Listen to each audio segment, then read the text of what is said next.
এই যে আপনারা শ্রাবণ মাসে জল ঢালছেন, কিছু মনে করবেন না। জল ঢালার রীতি কিন্তু নিয়ম আছে। আপনি একটা ঘটি নিয়ে গিয়ে জল ঢেলে দিলেন তা নয়। পূর্ব দিকে মুখ করে জল ঢালতে নাই। শিবলিঙ্গে যখন জল ঢালবেন আপনার আগামীর তৃতীয় এবং চতুর্থ সোমবার, মাথায় রাখবেন যা করেছেন পূর্ব দিকে মুখ করে কিন্তু জল ঢালবেন না। কেন? পূর্ব দিকটা বাবার প্রবেশদ্বার, ওই জন্য পূর্ব দিকে জল ঢালতে নাই। সবচাইতে ভালো যদি উত্তর দিকে মুখ করে জল ঢালতে পারেন। সবাই লক্ষ্য করুন, বাবাকে জল ঢালতে পারেন পিতলের পাত্রে, কিন্তু মাথায় রাখবেন মায়েরা, তামার পাত্রে কিন্তু দুধ ঘি দই বাবাকে দেবেন না। তামার পাত্রে জল দিতে পারেন, কিন্তু ভুল করে যদি কেউ তামার পাত্রে বাবা শিবলিঙ্গে বা বাবার গায়ে যদি আপনারা দুধ ঘি দই দেন, তবে বিষের তুল্য হয়ে যায়। তামার মধ্যে বিষ, তামার মধ্যে যদি কেউ জল খায় তামার পাত্রে, সেটা ভালো, কিন্তু মাথায় রাখবেন তামার পাত্রে জল বাবাকে দেওয়া যায়, দুধ ঘি দই এগুলো কিন্তু কিচ্ছু দেওয়া যাবে না। সবাই লক্ষ্য করুন, যে যেখানে বসে আছেন, বাবাকে আপনারা সবচাইতে ভালো হয় যদি আপনারা মানে চাঁদির পাত্রে দিতে পারেন, মানে রূপোর পাত্রে। তা রূপো কেনা পয়সা তো সবার নেই, বাবা অল্পতেই সন্তোষ, ওই জন্য বাবার নাম আশুতোষ। যদি না পারেন একটা মাটির পাত্রে দেবেন, তাতেই বাবা খুব খুশি হয়ে যায়। সবাই লক্ষ্য, পিতলের পাত্রে জল দেবেন, তাতে বাবা খুব খুশি হয়ে যায়। পিতলের বালতি, পিতলের ঘটি দিয়ে আপনি জল দিতে পারেন। এবার বাবাকে বেলপাতা কটা দেবেন, সবাই লক্ষ্য করুন, বাবাকে বেলপাতা কটা দেবেন। যদি বেলপাতা চূর্ণ থাকে, মানে বেলপাতা আপনার এলাকায় পাওয়া যায় না, কোথাও থেকে আপনি বেলপাতা গুঁড়ি করে এনেছেন পাতা চূর্ণ, ওটাতেই বাবা সন্তুষ্ট হয়ে যায়। ছেঁড়া পাতা দিলেও বাবা সন্তুষ্ট হয়। কেন? বাবা অল্পতেই সন্তোষ, এই জন্য বাবার আরেক নাম আশুতোষ।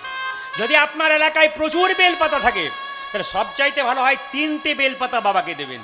তার চাইতে আরও ভালো হয় বাবাকে যদি 11টা বেলপাতা দেওয়া যায়, যদি আপনার সম্ভব হয়। 11টা বেলপাতা কেন দেবেন?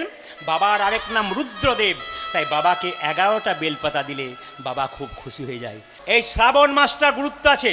যারা মায়েরা শিব ঠাকুরকে জল ঢালেন, আজকে পরিপূর্ণ সহকারে শুনবেন, ক্লিয়ার শুনবেন, সমস্ত কথা বুঝিয়ে দেব। শ্রাবণ মাস যখন এসেছে, আপনার শুনে রাখুন, এই শ্রাবণ মাসে শিব ঠাকুর, এই মাসে কিন্তু কি হয়েছিল? এই মাসে সমুদ্র মন্থন হয়েছিল। আর সমুদ্র মন্থনে যে বিষ উঠেছিল, সৃষ্টি রক্ষা করবার জন্যে বাবা ভোলানাথ সেই বিষ পান করেছিলেন। এইদিকে প্রেমী, এই বিষ পান করেছিলেন কে? বাবা ভোলানাথ। হ্যাঁ, বাবা ভোলানাথ বিষ পান করেছিলেন। বলুন তো মায়েরা, বিষটা কণ্ঠে ধারণ করেছিলেন, ভেতরে নিয়ে যায় নাই।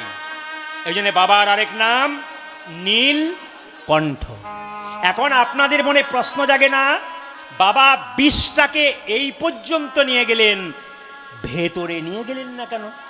বাবা জানেন এই জায়গাতে স্বয়ং ভগবান আছেন। বিষটা যদি নিচের দিকে নেমে যায়, ভগবানের শরীরে লাগবে। তাই ভগবানকে কত শিব ভালোবাসেন, কণ্ঠে নিতাই গৌর হরি বল, হরি বল, হরি বল। সবাই মন দিয়ে শুনে নেবেন। মাস যেহেতু শ্রাবণ মাস, দেখবেন জগতে অনেকগুলো মাস আছে, 12টা মাস আছে না বছরে, এর মধ্যে দেখবেন 3-4টে মাস খুব গুরুত্বপূর্ণ। একটা কার্তিক মাস, একটা শ্রাবণ মাস, একটা মাঘ মাস, একটা বৈশাখ মাস। এই শ্রাবণ মাসের কথা আপনাদের বলে দিয়ে যায়, মায়েরা শুনবেন। শ্রাবণ মাসে বাবা যেহেতু বিষ পান করেছিলেন, কণ্ঠে বিষটাকে রেখেছেন, দেবতারা মনে মনে ভাবলো, দেবীরা মনে মনে ভাবলো, বিষের যে জ্বালা, তাতে বাবা ভোলানাথ কষ্ট পাবে। তাই এই মাসে বাবাকে জল ঢেলেছিল, তারা প্রচণ্ড জল ঢেলেছিল। এই জন্যে শ্রাবণ মাসেই জল ঢালার রীতি হয়। এই মাসেই বাবা বিষটা পান করেছিলেন, বিষের যে একটা প্রভাব, জ্বালা, দেবদেবীরা বাবাকে জল ঢেলেছিলেন এই মাসে। এই জন্য সেই অনুযায়ী আমরাও বাবাকে জল ঢালি। শিবলিঙ্গ পুজো করা হয় কেন? শিবলিঙ্গ পুজো করা হয় কেন? শিবলিঙ্গ কিন্তু শিবলিঙ্গ নয়, লিঙ্গ মানে চিহ্ন। লিঙ্গ মানে আপনারা মানে ভাবেন পুরুষের জননেন্দ্রিয়, তা নয়। লিঙ্গ মানে চিহ্ন। যেমন আলপনা একটা চিহ্ন। কিসের চিহ্ন? আলপনা একটা, মায়েরা, কিসের চিহ্ন? মঙ্গলের চিহ্ন। যেমন নারায়ণের চিহ্ন কি? শালগ্রাম শিলা। যেমন হাঁড়ির মধ্যে আপনার স্বস্তিক রেখা দেন না, স্বস্তিক রেখা আপনার দেন না, এটা হচ্ছে একটা চিহ্ন। সেরকম শিবলিঙ্গ হচ্ছে একটা চিহ্ন। সোমবার দিন বেলপাতা তুলতে নাই, আপনার সোমবার দিনের আগের দিন তুলে রাখবেন, কিন্তু সোমবার দিন বাবাকে বেলপাতা দেবেন, আগের দিন জলে ভিজিয়ে রাখবেন। সবাই লক্ষ্য করুন, বাবা শিব কিন্তু দুর্গাকে পার্বতীকে কোলে নিয়ে বসে থাকতেন। খুব শুনবেন মন দিয়ে, বাবা ভোলানাথ পার্বতীকে কোলে নিয়ে বসে থাকতেন। তাহলে আপনারা কি ভাবছেন পার্বতীকে খুব ভালোবাসতেন? হ্যাঁ, স্ত্রীকে যে ভালোবাসে সে তো কোলে নিয়েই বসে না, এটা বাইরের কথা। পার্বতীকে কোলে নিয়ে বসে জগৎকে শিক্ষা দিলেন। বাবা দেখবেন প্রথম ভাগবতীয় কথা শুনিয়েছিলেন কাকে বলুন তো? শ্রোতা কে ছিল? মা পার্বতী। মা পার্বতী বাবার মুখের কথা শুনেছিল, তার পশু পাখি শুনেছিল, সুখদেব গোস্বামী হয়েছিল রাসে, আপনারা জানতে পারবেন। তো সবাই লক্ষ্য করুন, তাহলে প্রথম শুনেছিল কে? মায়েরা, মা পার্বতী। এই জন্য পার্বতীকে কোলে রাখলো কেন? বাবা বলতে চাইছে যে ভাগবত কথা শোনে, যে হরি কথা শোনে, সে আমার কোলের মধ্যে চিরকাল বসে থাক। তার মানে আপনারা যারা, হ্যাঁ, আপনারা যারা হরি কথা শুনছেন, কৃষ্ণ কথা শুনছেন, তারা বাবার কোলেই জায়গা পাবেন, বাবা বলতে চাইছে। আর বাবা বলল ভগবানের চরণে যার জায়গা, আমার মাথায় তার জায়গা।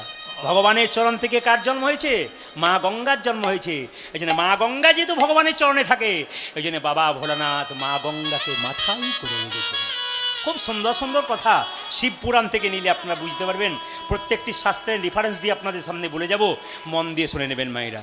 বাবা শিবকে লক্ষ্য করবেন, তিনি হচ্ছেন পরম বৈষ্ণব। তাই পরম বৈষ্ণবের সেবা এই মাসে যে করতে পারে তার লাভ আছে। শুনবেন মায়েরা, পরম বৈষ্ণবের সেবা এই মাসে যে করতে পারে তার কিন্তু লাভ আছে। বাবার হাতে আছে কি? রুদ্রাক্ষের মালা। ভেতরে আছে কি? কৃষ্ণ তত্ত্ব। আর জিহ্বায় আছে কি? ভগবানের নাম। বাবা হচ্ছেন দ্বাদশ বৈষ্ণবের মধ্যে পরম বৈষ্ণব। এবার আপনাদের বলে যায়, যে যেখানে বসে আছেন একবারে মন দিয়ে শুনবেন। বাবা শিবের প্রসাদ দেখবেন অনেকে খায় না। অনেক বৈষ্ণব আছেন যারা বাবা শিবের প্রসাদ পান না। শুধু বৈষ্ণব নয়, শিব পুরাণ পড়বেন, বরাহ পুরাণ পড়বেন, নারদ পুরাণ পড়বেন। আমি প্রত্যেকটি বইয়ের রেফারেন্স দিয়ে দেবো আপনাদের সামনে, ইউটিউবের মাধ্যমে প্রচুর মানুষ শুনতে পাচ্ছে, তারা তো যাচাই করে দেখবে। শিব পুরাণ এবং নারদ পুরাণ এগুলো পরিষ্কার, বরাহ পুরাণ পরিষ্কার করে বলছে আগ্রাহায়ম নচগ্রাহ্যম শিব নৈবেদ্যম পত্রং পুষ্পং ফলং জলং। তার মানে কি? শিবকে দেওয়া পুষ্প, ফুল, জল, প্রসাদ কোনোটাই মানুষের গ্রহণ করা চলবে না। আপনারা এতদিনে বাবা শিবের মাথায় জল ঢেলেছেন, প্রসাদ পেয়েছেন, কিন্তু শাস্ত্র বলছে, প্রদীপ পাল বলে নাই, কি বলছে? আগ্রাহায়ম নচগ্রাহ্যম, কি? শিব নৈবেদ্য, মানে শিবের প্রসাদ পাওয়া যাবে না। ফলং জলং পত্রং, কোনো জিনিস পাওয়া যাবে না। তবে হ্যাঁ, তাহলে কি আপনি শিবের প্রসাদ নেবেন না? বরাহ পুরাণ পরিষ্কার করে বলল, বিষ্ণু পুরাণ বলল, যদি ভগবানকে দেওয়ার পর সেই নৈবেদ্য শিবকে দেওয়া হয়, সেই প্রসাদ যদি গ্রহণ করেন, তবে কিন্তু আপনার লাভ আছে। খুব মন দিয়ে শুনে নেবেন। ভারী ভারী জিনিস শোনার জন্য অনেকে আসে, হালকা জিনিস শোনার জন্য অনেকে আসে না। ভারী কিছু শুনবেন। আপনি 3 ঘন্টা 3.5 ঘন্টা আসরে থাকবেন, আপনাকে হিসাব করতে হবে 3 ঘন্টা পর আমি যে 3 ঘন্টা বসে রইলাম, আমি কি নিয়ে গেলাম। ভক্তগণ প্রশ্ন করছিলেন, কীর্তন যদি শুনতে হয় পুরুষের মুখ থেকে নয়, নারী মুখ থেকেও শোনা যায় কেন?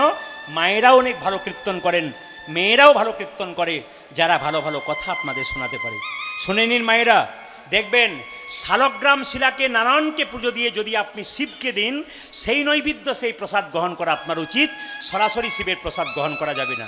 তাহলে প্রশ্ন করবেন, যেখানে শালগ্রাম শিলা নেই, যেখানে নারায়ণ শিলা নেই, শিবের প্রসাদ আমাকে কেউ দিয়েছে, আমি কি করে অবজ্ঞা করব? আমার হাতে শিবের প্রসাদ আছে। সর্বসাধারণের জন্য বলে রাখি, শিবের প্রসাদ যে হাতের মধ্যে চলে এলো, আপনি ভগবান নারায়ণ বা কৃষ্ণকে ঠিকিয়ে জনার্দন ভগবান বলে আপনি মুখে দিলেন শিবের প্রসাদ। যদি না থাকে আপনার সামনে শালগ্রাম শিলা, আপনি শিবের প্রসাদ নিয়ে কী করলেন? জনার্দন বলে ভগবানের নাম স্মরণ করে, কৃষ্ণের নাম স্মরণ করে আপনি সেই প্রসাদ কিন্তু গ্রহণ করতে পারলেন। মায়েরা, আসলে এই শ্রাবণ মাসটাতে আমরা যতগুলো গান করি, আমি তো প্রায় গানে হুগলি যাই। হুগলি তারকেশ্বর মন্দিরে আপনারা সবাই নাম শুনেছেন, বাসুকীনাথ ঝাড়খণ্ডে আপনার নাম শুনেছেন, বাসুকীনাথ দেওঘরের নাম শুনেছেন। এখন তো ওখানে গেলে আপনি 10 কিলোমিটার দূরে গাড়ি রাখতে হবে, মন্দিরটা পর্যন্ত দেখতে পাবেন না, জল ঢালা তো দূরে কথা। এত মানুষের ভিড় পাগলের মতো। দেখুন হুগলি জেলায় যখন তারকেশ্বরে কেউ জল ঢালতে যায়, মেয়েরা ছেলেরা তার 40 কিলোমিটার দূর থেকে সারাপুলি থেকে জল দিতে যায়। একজন ছেলেকে জিজ্ঞেস করলাম, তুই যে জল নিয়ে যাচ্ছিস, তোর বাবা বাড়িতে বেঁচে আছে? বলে হ্যাঁ। কি করে? বলে চাষবাস করে। বলে তোর বাবা যখন মাঠ থেকে গরমে আসে, তখন তোর বাবার মাথায় একটু জল দিয়েছিল? তোর মা যখন অসুস্থ ছিল তখন মাকে জল দিয়েছিলি? বলে না। যদি বাবা মাকে জল না দিস, পাথরের ভোলানাথ বলতে চাইছে আগে তোর বাবা মায়ের সেবা কর, তারপর আমায় জল দিবি, তবে তোর জল দেওয়া লাভ হবে, নইলে বেকার। হরি বল, হরি বল। যদি কোনো পুরুষ কোনো নারীর চুলের মুঠি ধরে মারে, তাহলে জানবেন সেই পুরুষ সেই দিনই শেষ হয়ে গেল। আস্তে বাবা। যদি কোনো নারী, তার স্ত্রী হোক বা পরনারী হোক, যদি কোনো পুরুষ তার চুলের মুঠি ধরে বারবার অত্যাচার করে, জানবেন সেই পুরুষ শেষ হয়ে গেল। মহাভারতের দিকে তাকান, দ্রৌপদীর চুলের মুঠি ধরেছিল দুঃশাসন, শেষ হয়ে গেল। মায়েরা, রাবণের চুলের মুঠি ধরে, সীতার চুলের মুঠি ধরেছিল কে? ধরে বলুন, কে ধরেছিল?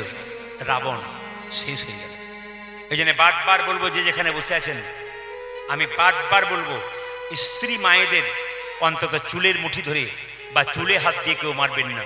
দুটো কথা বলতে পারেন কিন্তু আঘাত করবেন না, আপনি শেষ হয়ে যাবেন। যে পুরুষ দেখবেন বারবার নারীকে অত্যাচার করে চুলের মুঠি ধরে, ওই পুরুষের জীবন উন্নতি হয় না, ও ধ্বংসের পথে চলে যায় 100%। যা বেই একবার লিখে দিয়েছে রামায়ণ দেখুন, মহাভারত দেখুন, সব জায়গাতে প্রমাণ দিয়ে চলে গেছে পুরুষের নারীর চুলের মুঠিতে হাত দিতে নাই। একটু প্রমাণ দেখুন আপনারা। যেদিন দ্রৌপদীর বস্ত্রণ হয়েছিল মা, আপনারা শুনলে চমকে যাবেন, যেদিন দ্রৌপদীর কাপড়টা টানা হবে না, সেদিন 80,000 মানুষ বসছিল একটা মেয়ের কাপড় টানা হবে দেখবে বলে, মহাভারত। আর সেই দিন দ্রৌপদী কি অবস্থায় ছিল জানেন? মায়েরা যেমন 4 দিন অসুস্থ অবস্থায় থাকে, রজস্বল অবস্থায়, মায়েরা যে 4 দিন রজস্বল অবস্থায় থাকেন, সেই 4 দিন কিন্তু মন্দিরে ঢুকতে পাবেন না। সেই মন্দিরে দূর থেকে প্রণাম করতে পাবেন, হরিবাসরে আসতে পাবেন, দূর থেকে কীর্তন শুনবেন, কাউকে পা ছুঁয়ে প্রণাম করবেন না। ওই সময় মন্দিরে তো কোনো পুজোই দেবেন না, তুলসী গাছে জল দেবেন না, তুলসী গাছ পরিক্রমা করবেন না, মন্দির পরিক্রমা করবেন না, এগুলো আপনাদের নিয়ম। অসুচ অবস্থায় থাকেন, সেই সময় শাস্ত্র বলে দিয়েছে। যারা সতী নারী তারা করে, কিন্তু দ্রৌপদী সেই সময় বাড়িতে আলাদাভাবে ছিল। আগেকার মায়েরা যারা মা কাকিমা ছিল, তারা যৌথ থাকতো, তো অত অসুবিধা হতো না। এখনকার মায়েরা সব একা একা বাড়ি রান্নাবান্না করতে হয়, কিন্তু নিয়ম অনুযায়ী মাকে রান্নাও করা উচিত না। ওই অবস্থায় কোনো মা অন্নপূর্ণার মন্দিরে রান্নাঘরে ঢুকবেই না, রান্না ছবেই না। কিন্তু আজকালকার যুগে কোনো উপায় নেই, একটা পরিবার রান্না না করলে হবে না, ছেলে না খেয়ে স্কুলে যাবে কি করে, এই জন্যে করতে হয়, বাধ্য হয়। কিন্তু হিসাব মতো আগেকার যুগে 3-4টা যা একসঙ্গে থাকতো, একজন অসুস্থ থাকলে আরেকজন রান্না করে দিত। এখন সম্ভব নয়। যেদিন দ্রৌপদীর বস্ত্রণ হয়েছিল মায়েরা, সেদিন দ্রৌপদী রজস্বল অবস্থায় ছিল, আর সেই অবস্থায় কিন্তু তার চুলের মুঠি ধরেছিল। যারা কীর্তন শুনছেন তারা শুনে যাবেন, আপনি যদি অপরের অমঙ্গল কামনা করেন, তবে আপনার অমঙ্গল প্রথমে হবে। শুনে নিন ভালো করে, মহাভারত প্রমাণ দিচ্ছে। যদি আপনি কারো অমঙ্গল কামনা করেন না ভেতরে ভেতরে, আপনার অমঙ্গল কিন্তু প্রথমে হবে। কারো অমঙ্গল কামনা করার দায়িত্ব আপনার। গোবিন্দ বিচার করবে। আপনাকে কেউ মেরেছে, খারাপ কথা বলেছে, আপনার কিছু বলার দরকার নাই। একজন ওপরে আছে, তিনি দেখেছেন, তিনি শাস্তি দেবেন, তৈরি হয়ে আছেন, আপনার চিন্তা নেই, পাপ বেই।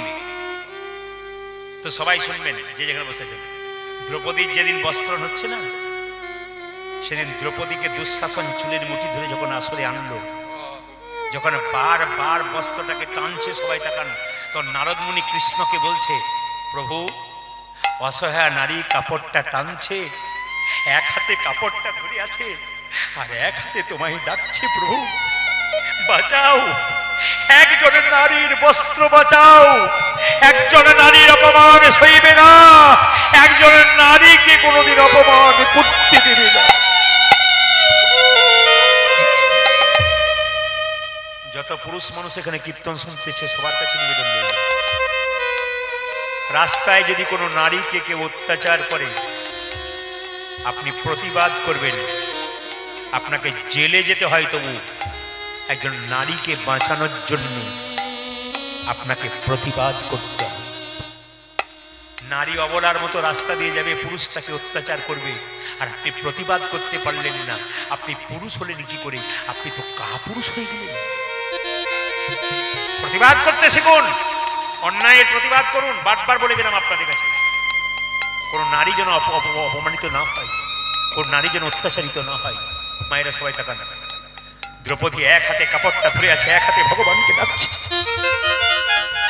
নারদ বলছে, প্রভু, এক হাতে বস্ত্র ধরে আছে, এক হাতে তোমায় ডাকছে, তুমি বাঁচাও। ভগবান বলছেন, নারদ, দ্রৌপদী এক হাতে আমাকে ডাকছে আর এক হাতে নিজের ওপরে ভরসা করে বসে আছে। আমার ওপরে দুহাত ভরসা করতে পারে না। ভগবান বললেন, নারদ, যে দুহাত তুলে ডাকে না আমি তার কাছে জীবনে কোনো এই জন্য আমি আপনাদের মাঝে মাঝে বলি যে হাত দুটো তুলুন। যত তুলবেন না, যত সারেন্ডার হয়ে যাবেন না, তত ঠিক আছে। নিতে শিখবেন না মা, দিতে শিখবেন। আপনি প্রণাম নিয়ে যত না আনন্দ পাবেন, লোককে প্রণাম করে তার চাইতে বেশি আনন্দ পাবেন। লোকের ঘরে খেয়ে যত না আনন্দ পাবেন, লোককে খাইয়ে তার চাইতে বেশি আনন্দ পাবেন। দেখে নেবেন একদিন আপনার বাড়িতে কোনো ভিখারিকে পেট ভরে খাওয়াবেন না, সেদিন মনে হবে আপনার জীবন ধন্য হয়ে গেল। আপনি যাকে দেখবেন তাকে প্রণাম করবেন, আপনার আনন্দ আছে। দ্রৌপদী বারবার যখন কাপড়টা টানছে, দ্রৌপদী যেই না দুহাত তুলে বলছে, হে গোবিন্দ, যা কিছু আমার সকলই তোমার, আমার কেবল তুমি, জীবনে মরণে জন্মে জন্মে প্রাণনাথ হয়ে তুমি। ভগবান বস্ত্র জোগাড় করছে, সবাই তাকাবেন। ভগবান যখন বস্ত্র জোগাড় করছে, তখন দুঃশাসন বাড়িতে জল খেতে গেছে, দেখছে তাদের 100 ভাইয়ের স্ত্রী উলঙ্গ হয়ে বসে। শুনবেন মাইরা, এই জায়গাটা খুব দামি জায়গা, যারা বাবার আছেন, ভক্ত বাবা, তারা শুনছেন মন দিয়ে। দুঃশাসন যখন কাপড় টানছে, দুর্যোধনকে বলল, দাদা তুমি এবার টানো, আমি যাই। বলে, কোথায়? আমার জল তৃষ্ণা পেয়েছে। বাড়ি ভেতরে জল পান করতে গেল, দেখতে পেল তার স্ত্রী আর 100 ভাইয়ের স্ত্রী উলঙ্গ হয়ে চুপচাপ বসে আছে। দুঃশাসন তার স্ত্রীকে বলল, কি গো, তুমি উলঙ্গ হয়ে বসে আছো? বলছে, শুধু আমি নয়, 100 ভাইয়ের স্ত্রী উলঙ্গ হয়ে বসে আছে। এই অবস্থা কে করলো? বলে, তোমার তোমার দাদার জন্য হলো। বলে, কেন? দ্রৌপদী বস্ত্র চাইছে, ভগবান বস্ত্র দিচ্ছে, এত বস্ত্র পাবে কোথায়? আমাদেরগুলো টানছে আর দ্রৌপদীকে দানে করছে। কি শিখলেন? তবে আপনি যদি কারো অমঙ্গল করেন, আপনার অমঙ্গল কিন্তু আগে হবে। বসুন্ধরা বলছে, স্বামী তুমি একবার যাও। সুদামা বলল, আমি যেতে পারি, তবে আমার বন্ধু তো চিড়ের নাড়ু খেতে ভালোবাসে, তুমি আনতে পারবে? বলছে, আমি আমার জন্য আনবো না, গোবিন্দের জন্য আনবো। বাড়ি বাড়ি ভিক্ষা করতে গেছে তার স্ত্রী। ভিক্ষা দাও গো নগরবাসী, ভিক্ষা দাও আমায়, আমায় ভিক্ষা দাও গো নগরবাসী, ভিক্ষা দাও, ভিক্ষা দাও গো নগরবাসী, ভিক্ষা দাও আমায়, আগে ভিক্ষা দাও গো নগরবাসী, ভিক্ষা দাও আমায়। তোমাদের এই ভিক্ষার দ্রব্য পাবে শ্যামলা, তোমাদের এই ভিক্ষার দ্রব্য পাবে শ্যামলা, আজ তোমাদের ভিক্ষা দেব, পাবে শ্যামলা। ওরে ভিক্ষা দাও গো নগরবাসী, ভিক্ষা দাও আমায়, ভিক্ষা দাও গো নগরবাসী, ভিক্ষা দাও। মায়েরা, কাল থেকে আপনার তিলক করবেন, প্রশ্ন করবেন, আমি আমিষ খাই, তাহলে কি তিলক করতে পারবো? শুনে নিন, আপনি আমিষ খান আর নিরামিষ খান, আপনি তিলক করতে পারবেন। তবে কোন তিলক? সবাই শুনবেন। শাস্ত্রে বলছে যে এই আঙ্গুলে তিলক করা যায়, এই আঙ্গুলে তিলক করা যায়, এই আঙ্গুলে তিলক করা যায়, এই আঙ্গুলে তিলক করা যায়, এই আঙ্গুলে তিলক করা যায়। এই আঙ্গুলটার নাম কি? এইদিকে এই আঙ্গুলটার নাম কি? বৃদ্ধাঙ্গুষ্ঠী, মানে বুড়ো আঙ্গুল। এই আঙ্গুলটার নাম কি? তর্জনী। এটার নাম কি? মধ্যমা। এটার নাম কি?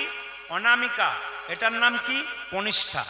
যদি কোনো ব্রাহ্মণ মন্দিরে পুজো করছে, তখন আপনি তাকে বললেন, বাবা একটা সিঁদুরের ফোঁটা দিয়ে দাও। তিনি যদি প্রকৃত ব্রাহ্মণ হন, তাহলে সিঁদুরের ফোঁটা যখন দেবে, তখন এই আঙ্গুলে যদি দেয়, তাহলে বুঝবেন উনি পড়াশুনো করে দিচ্ছেন। আর যদি এই আঙ্গুলে না দেয়, তাহলে বুঝবেন উনি পড়াশুনো করেন নাই, উনি আন্দাজের উপরে আপনাকে দিচ্ছেন। সবাই শিখে নিয়ে যান, যে যেখানে বসে আছেন। কোনো ব্রাহ্মণ পণ্ডিত মন্দিরে পুজো করছে, কিন্তু আপনি একটা সিঁদুরের ফোঁটা মায়ের চাইছেন যে একটা কপালে দিয়ে দাও।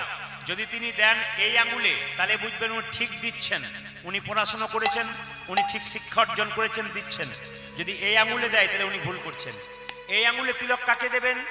আপনার বাড়িতে কেউ যদি মারা যায়, মৃত ব্যক্তির কপালে এই আঙ্গুলে করে তিলক করতে হয়। সবাই শুনবেন ভালো করে, যদি করতে পারেন লাভ আছে। মরা ব্যক্তির কপালে তিলক কিন্তু এই আঙ্গুলে করতে হয়। এই আঙ্গুলে তিলক কাকে করবেন? যখন নিজে তিলক করবেন তখন এই আঙ্গুলে করবেন। তিলক কাঠি যদি না থাকে তাহলে আপনি এই আঙ্গুলে তিলক করবেন।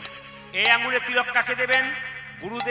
গুরুদেবকে আঙ্গুলে তিলক দেবেন, স্বয়ং ভগবানকে এই আঙ্গুলে তিলক দেবেন। যারা গুরুমন্ত্র নিয়েছেন তারা তাকান, এই আঙ্গুল থেকে কিন্তু গুরুমন্ত্র জপ শুরু হয়। যারা নিয়েছেন তারা বুঝতে পারবেন, গুরুমন্ত্র জপ কিন্তু এই অনামিকা আঙ্গুল থেকে শুরু হয়। আপনি একটা বাতাসা গোবিন্দকে দেবেন, এই আঙ্গুলে টাচ থাকবে। একটা তুলসী পাতা গোবিন্দকে দেবেন, এই আঙ্গুলে টাচ থাকবে। যদি এই আঙ্গুলে টাচ না থাকে তাহলে আপনার পুজো দেওয়াটা বেকার হয়ে গেল। এই কড়ি আঙ্গুলে কাকে দেবেন?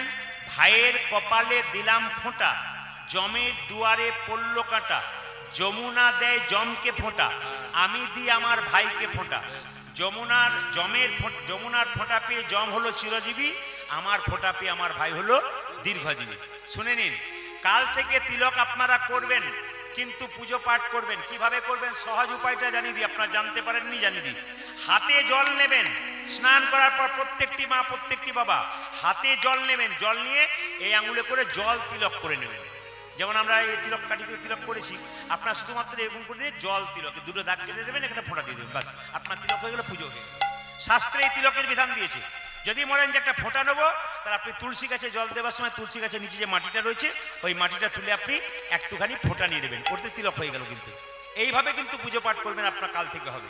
তাই আপনাদের শিখিয়ে দিয়ে গেলাম, যদি এত শিক্ষার পরও কাল থেকে বিনা তিলকে যদি আপনি পুজো করেন, আপনার পুজোটা কিন্তু গোটাটাই বেকার হচ্ছে। পরিষ্কার এখানে বসে জেনে যান।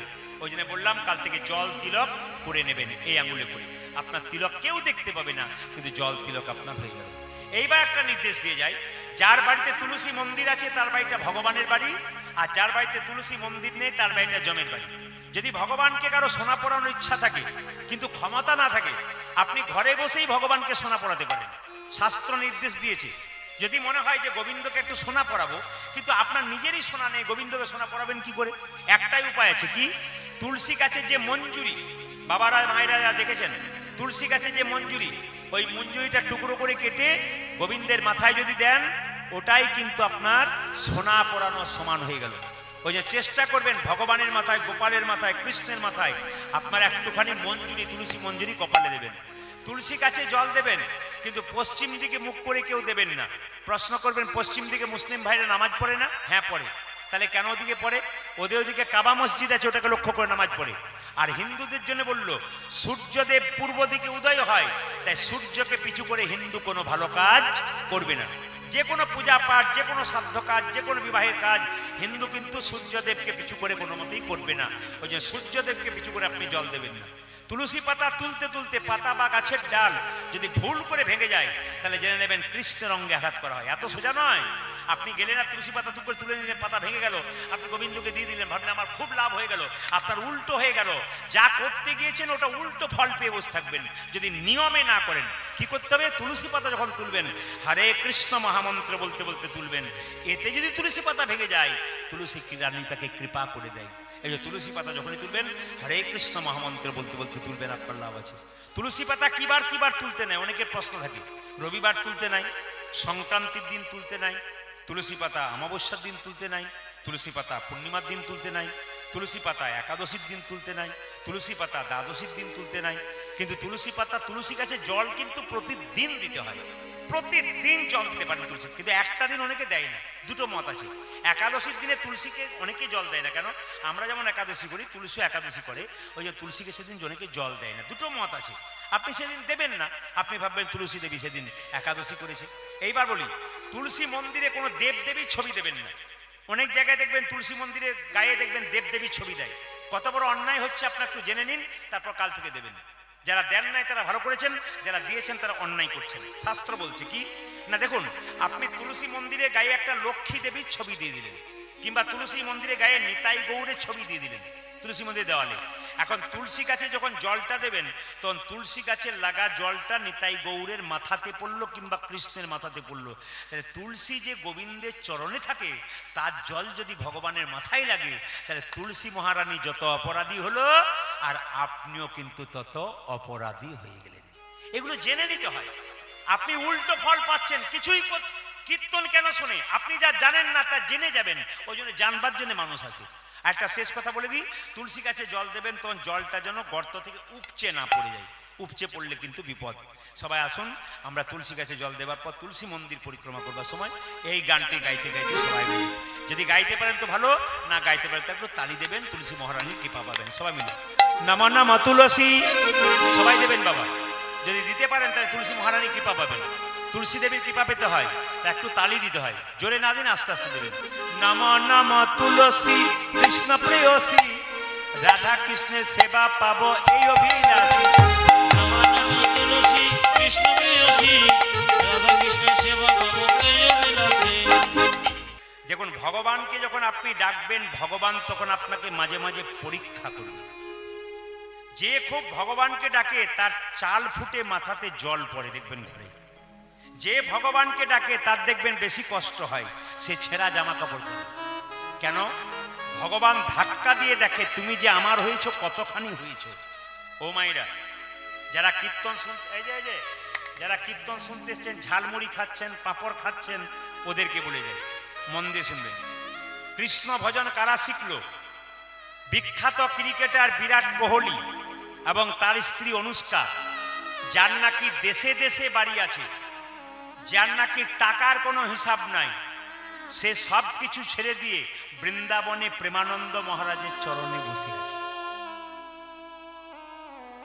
যদি বিবেক থাকে তাহলে প্রশ্ন করবেন যারা কীর্তন শুনতে এসছেন, আমাদের আর কি আছে, আপনাদের কি আছে?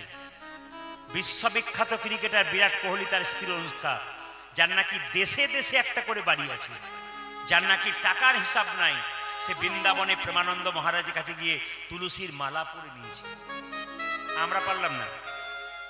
আমাদের পাড়ার ভম্বর একটু চাকরি করার পরও ভগবানকে ভুলে গেছে, ওরা আমি সব নিজে করি, কেউ আমাকে খায়ও না। এই তো আমাদের ব্যাপার, সবচাইতে লজ্জার ব্যাপার।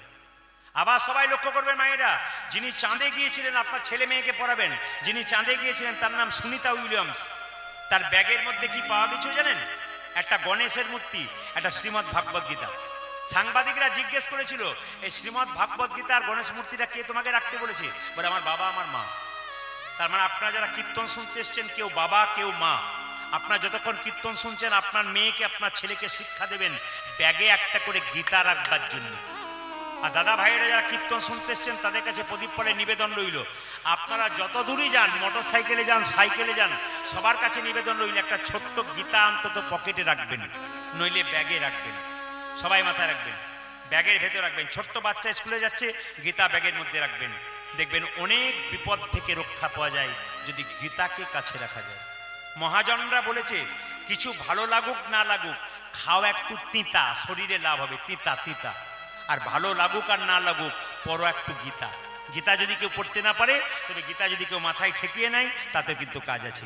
ওই জন্য বারবার বলবো আপনার স্বামী যখন বাইরে যাবে একটা গীতা অন্ত তাকে দেবেন।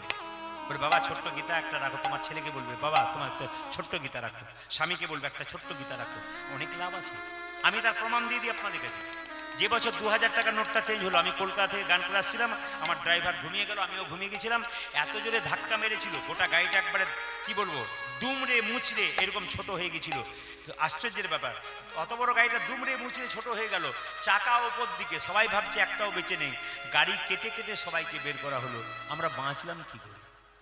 পুলিশ অফিসার জিজ্ঞেস করেছিলেন প্রদীপবাবু বাঁচলেন কি করে? সেদিন ব্যাগ থেকে গীতাটাকে বের করে বলেছিলাম স্যার এইটার জন্য বেঁচে গেলাম। তো পুলিশ অফিসার সেই দিন বাঘের মতো গর্জন, উনি আমাকে বললেন গাড়িটা টানবার জন্য 20,000 টাকা লাগবে, ওই টাকাটাকে দিয়ে যান। আমি টাকা জমা দিয়ে এসেছিলাম সেই দিন, 10 দিন পরে আসবেন গাড়িটা নিয়ে যাবেন। গাড়িটা যখন নিতে গেলাম গাড়ি একবারে চুরমার হয়ে গেছে। উনি সেদিন দেখলাম টেবিলে বসে আছেন, উনি 20,000 টাকাটা টেবিলে নিয়েই বসে আছেন। বললাম কী ব্যাপার, টাকাটা টেবিলে এখনও রয়েছে? না না টাকাটা আমি নিয়ে গিয়েছিলাম কিন্তু আমার বিবেক আমাকে ধাক্কা দিল। বলে কেন? এই টাকাটা আপনি নিয়ে যান গোবিন্দ সেবায় লাগিয়ে দেবেন আর আমাকে একটা শ্রীমদ্ ভাগবত গীতা দিন। বলে কেন? আমি যতদিন চাকরি করছি, আর আমার 4 বছর চাকরি আছে, আমি সারা জীবন শ্রীমদ্ ভাগবত গীতা এবং ভগবান শ্রীকৃষ্ণকে সঙ্গে করে জীবন কাটিয়ে দেব। বিপদে না পড়লে, চৈতন্য না হলে কেউ গোবিন্দ ডাকে না। ঘরে যখন জল থাকে তখন কেউ জল আনতে যায় না, শরীরে যখন ক্ষমতা থাকে কেউ গোবিন্দকে ডাকতেই চায় না। তখন তো নিজেকে রয়্যাল বেঙ্গল টাইগার মনে করে। যখন ক্ষমতা শেষ হয়ে যায়, বাড়ির লোক আর ভালো করে দেখে না, তখনও বুঝতে পারে কত ধানে কত চাল। সেই দিন বুঝবে এ সংসারে কেউ কারো নয়, তখনও বুঝবে গোবিন্দ ছাড়া। আরে কত লাল চলে গেল, তুমি তো কোন দূরের কথা। কতজন বুঝতে পারলো, তোমাকেও বুঝতে হবে। কি ভেবেছ সংসার সংসার করছো? করতে হবে, সংসারের কর্তব্য কর্ম। তুমি সংসার করেছো, আসল কর্তব্য যেন না ভুলে যাও। একজন আমাকে জিজ্ঞেস করেছে, প্রদীপ বাবু আপনি তো খুব কীর্তন করেন, ভগবান কোথায় আছে বলতে পারবেন? আমি ওনাকে বলেছিলাম যে আপনার বাড়িতে জলের ট্যাঙ্কি আছে? বলে হ্যাঁ আছে। তা জলের ট্যাঙ্কিতে জলটা ওঠে কি করে? বলছে সুইচ টিপে দিই জল উঠে যায়, আর কলটা দেবে দিই জল নেমে যায়। বললাম তাহলে তুমি সুইচ টেপো, তারপর জল ওঠে, আর কলটা দেবে দাও, তারপর জল নামে, জল ট্যাঙ্কিতে জল দিলে। আচ্ছা বলো তো, নারকেল গাছের উপরে যে গোল গোল ট্যাঙ্কি আছে, ওখানে কে জল ভরেছে? আমাকে উত্তর দেবেন আপনারা। নারকেল গাছের উপরে যে গোল গোল ট্যাঙ্কিগুলো রয়েছে, ওখানে কে জল ভরতে গেছে? উনি বলছেন তাহলে উনি কি ভগবান? বলো উনি ভগবান, যে জল ট্যাঙ্কিতে জল ভরেছে। একটা বাচ্চা জন্মের পরে কি খাবে? মা ভেবেছে না, বাবা ভেবেছে না, পরিবারে কেউ ভেবেছে হরলিক্স, ল্যাকটোজেন, ন্যাস্টোজেন কিনে এনেছে? না, আনে নাই। ভগবান মায়ের স্তনদুগ্ধে এমন মধুভাণ্ড দিয়েছে আগে থেকে, পৃথিবীর কেউ দেয় নাই। শুনবেন ভালো করে, যে আমার জন্য এত করলো, তার জন্য একটুখানি না করলে আমি তো বেঈমান। হিন্দু সনাতন ঘরে জন্ম নিয়ে কেউ হরিনাম না করে, হাত না তোলে, ভগবানের নাম না শুনে, ও তো বেঈমান, ও তো 1 নম্বরে বেঈমান। আমি দাঁড়িয়ে বলে গেলাম হাজার হাজার মানুষের সামনে, ও তো 1 নম্বরে বেঈমান। ও ভগবানের সঙ্গে বেঈমানি করেছে, ও সংসারের লোকের সঙ্গে বেঈমানি করবে কেন? ভগবান মায়ের স্তনদুগ্ধে এমন মধুভাণ্ড দিয়েছে যা পৃথিবীর কোথাও পাওয়া যায় না। মায়ের দুধটা খুব গরম নয় যাতে বাচ্চার জিভ পুড়ে যায়, মায়ের দুধটা খুব টক নয় যাতে বাচ্চার অম্ল হয়ে যায়, মায়ের দুধটা খুব মিষ্টি নয় যাতে বাচ্চার সুগার হয়ে যায়, মায়ের দুধটা খুব ঠান্ডা নয় যাতে বাচ্চা সর্দি লেগে যায়। নদীতে দিল জল, গাছে দিল ফল, তিনি আমাদের জন্য এত কিছু দিলেন, আমরা তার জন্য কি করলাম? এই প্রশ্ন করেছিল অনেক মহাজন। বিখ্যাত বিজ্ঞানী আইজাক নিউটন ভগবান বিশ্বাস করতেন। বিখ্যাত বিজ্ঞানী আইনস্টাইন জীবনে কোনদিন আমিষ খাই নাই, সারা জীবন নিরামিষ খেয়েছে। আমরা পারলাম না। হতভাগা আমরা, শুধু খেলাম, কর্ম করলাম, ঘুমালাম, চৈতন্য আমাদের হলো না। কীর্তন শুনতেও আমাদের ঘুম আসে, কীর্তন শুনতে এলেও আমাদের ঘর যাবার ইচ্ছা করে। এর চাইতে লজ্জার হিন্দু জাতির কি থাকতে পারে? তাই বারবার চৈতন্য জাগিয়ে দিয়ে গেলাম, আপনি জাতিতে হিন্দু, নিজেকে গর্ব করে বলবেন আপনি হিন্দু, আপনি সনাতন ধর্মের মানুষ, আপনাকে সনাতন ধর্ম করতে হবে। এখন আজকে সুদামা কি করলো মায়েরা? সুদামা যখন কৃষ্ণের সঙ্গে গুরুগৃহে দেখা হলো, সুদামাকে কৃষ্ণ, সুদামা এই তুই আমাকে কতক্ষণ ভালোবাসি, আজ পরীক্ষা হবে। বলে কেন? তুই আমার জন্য কি করতে পারিস? সুদামা বলছে কিছু মনে করিস না কানাই, তোর জন্য আমি জীবন দিতে পারি। জীবন দিতে পারিস? তবে এক কাজ কর, গুরুমা বাড়িতে সকালবেলায় রান্নাঘরে কতগুলো নাড়ু করেছে নারকেলের, আমার খাবার খুব ইচ্ছা আছে, তুই চুরি করে নিয়ে আয়। কৃষ্ণ বলল, সুদামা বলল কিছু মনে করিস না কানাই, জীবন আমি চুরি করি আমি করতে পারবো না। কৃষ্ণ বলল কর। আমি বলছি কর। তুই চুরি করতে বলছিস? বলে হ্যাঁ রে, তুই যে বলে আমার জন্য জীবন দিয়ে দিবি, তুই চুরি কর। সুদামা বলছে কিছু মনে করিস না, তুই নাড়ু খাবি তো? চুরি করার দরকার, আমি মায়ের কাছে যাবো, আমি নাড়ু এনে দেবো। বলছে না, আমি গুরু বাড়ির নাড়ু খাবো, নাড়ু এনে দিতে হবে, সবাই দেখায়। বলছে গুরুমা যদি দেখতে পাই, আরে গুরুমা তো স্নান করতে গেছে, আর গুরু বাবা তো মন্দিরে পুজো করছে, দেখবে কি করে? মায়েরা, কৃষ্ণ বলছে আমি যদি পাহারাদার থাকি তাহলে কেউ কখনো ধরতে পারে, আর আমি যদি কাউকে ধরাই তাহলে কেউ কখনো ছাড়তে পারে? হরিবল। আমি যদি কাউকে ধরিয়ে দিই তাহলে কি কেউ বলতে পারে ছাড়তে পারবো? ভগবান কি করলেন দেখুন, সুদামা দরজার মধ্যে ঢুকে রান্নাঘরে একটা নাড়ু এনেছে দিয়েছে, আর একটা দিয়েছে, আর একটা এনেছে দিয়েছে, আর সঙ্গে সঙ্গে গুরুমা যখন স্নান করে বাড়ি ফিরেছে, অমনি কৃষ্ণ তাড়াতাড়ি গুরুমাকে বলছে, গুরুমা তাকিয়ে দেখো কে রান্নাঘরে নাড়ু চুরি করছে।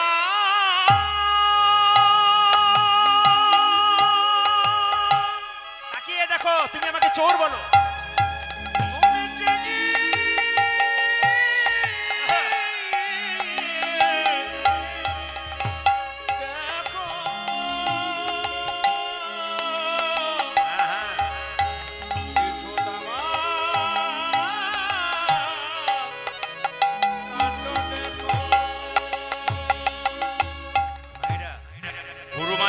জানতে পারলো যে সুদামা নাড়ু চুরি করেছে, সুদামার চুলের মুঠি ধরে বলল, বেরিয়ে যা, বেরিয়ে যা, বেরিয়ে যা।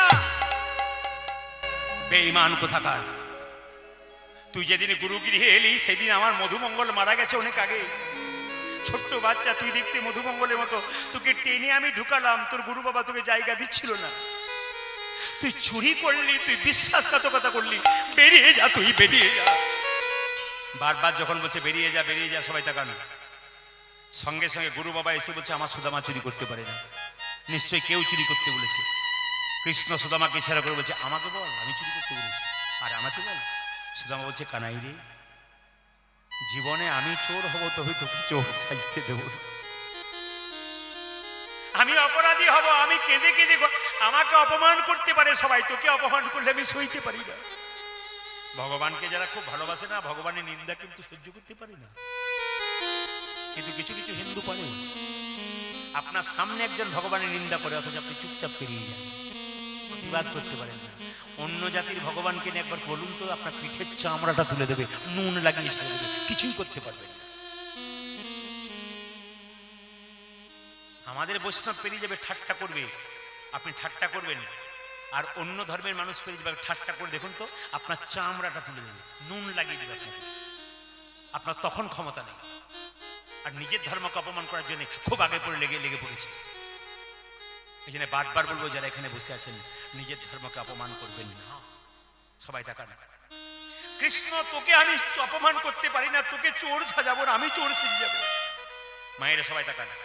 তবে কৃষ্ণ তোর জন্য চুরি করতে গিয়ে আমি ধরা পড়লাম, তোকে কথা দিয়ে গেলাম ভাই, আমার গুরুদেবকে আমি সত্যি কথা বলবো না, আমি মিথ্যা কথা বলবো। গুরুদেবের চরণে বললো, গুরুদেব আমি আমার জন্য চুরি করেছি। গুরু বাবা বললো, তুই তোর জন্য চুরি করেছিস, বেরিয়ে যা, বেরিয়ে যা, তোকে অভিশাপ দিলাম, তোর অভাব মিটবে না, তুই ভিখারি হবি, তুই ভিখারি হবি, তুই ভিখারি হবি। সুদামা বলে উঠলো, কানাই, আমার গুরু বাবা আমাকে অভিশাপ দিস, আমি ভিখারি হব, আমি না খেয়ে মরে যাব, কিন্তু তোর কাছে হাত পাতবো না। ও মায়েরা, ভগবানের মন্দিরে গিয়ে কত কেঁদে কেঁদে বলেন, ছেলের চাকরি দাও, মেয়ের বিয়ে দাও, কত কাঁদেন, কিন্তু ভগবানের মন্দিরে চাইতে নাই। যে চাই সে অল্প পায়, আর যে চাই না এত পায় ভাবতে পারে না। কৃষ্ণ চলে যাচ্ছে, বলছে আমি তোর কাছে, সুদামা বলছে আমি তোর কাছে কোনোদিন চাইবো না কৃষ্ণ, আমার অভাব পড়লেও চাইবো না। চলে যাচ্ছে মায়েরা। কেন কাঁদাও কৃষ্ণ তুমি, এই কি নামের ফল, কেন কাঁদো কৃষ্ণ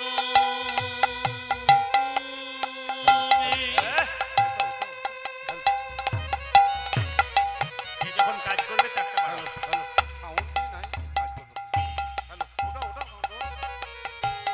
এই কি নামের ফল, কেন কাঁদাও কৃষ্ণ তুমি,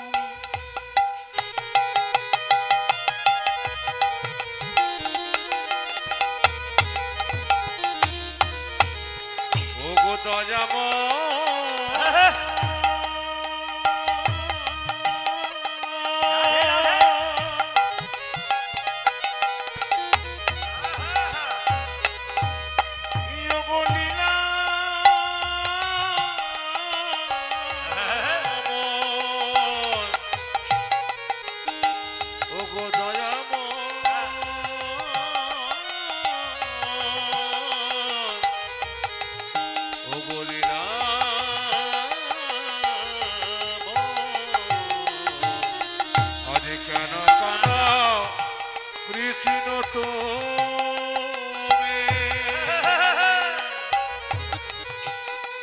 কি নামের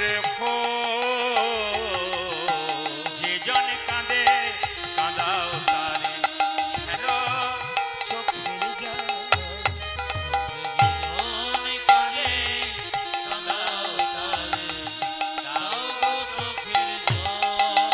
ও যে জন কাঁদে কাঁদাও তারে, দাও গো চোখের জল। সংসারে যে জনে কাঁদে কাঁদাও তারে,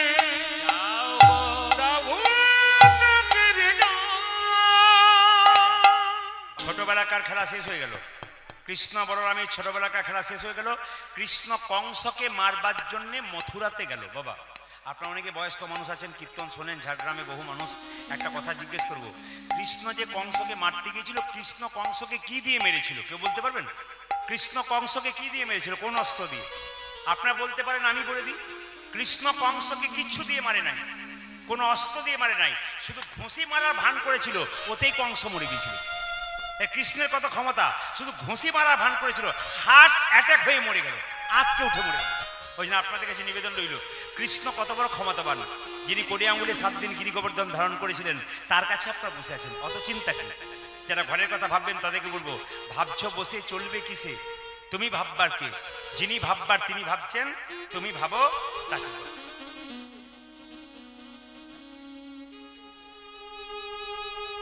যিনি ভাববার তিনি ভাবছেন, তুমি ভাবো তাকে। সবাই লক্ষ্য করুন, মানে যে যেখানে বসে আছেন। এখন কৃষ্ণ যখন কংসকে মারবার জন্য চলে গেল, তখন কিন্তু আমাদের সুদামা একাই পড়ে গেল।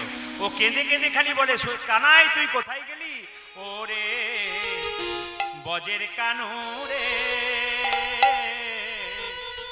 কোন দুঃখে তুই রাজা হলি মথুরাপুরী।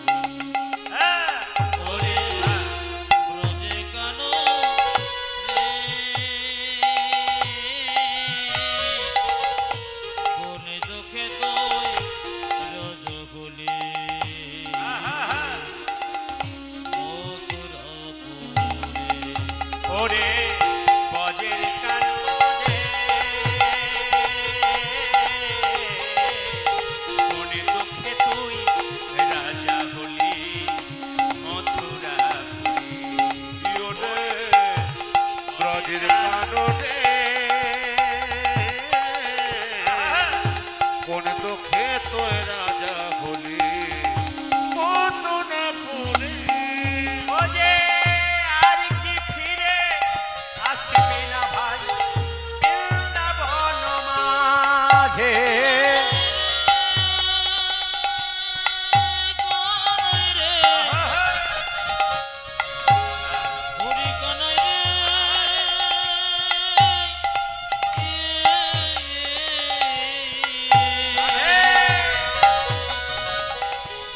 হরি কানাই রে,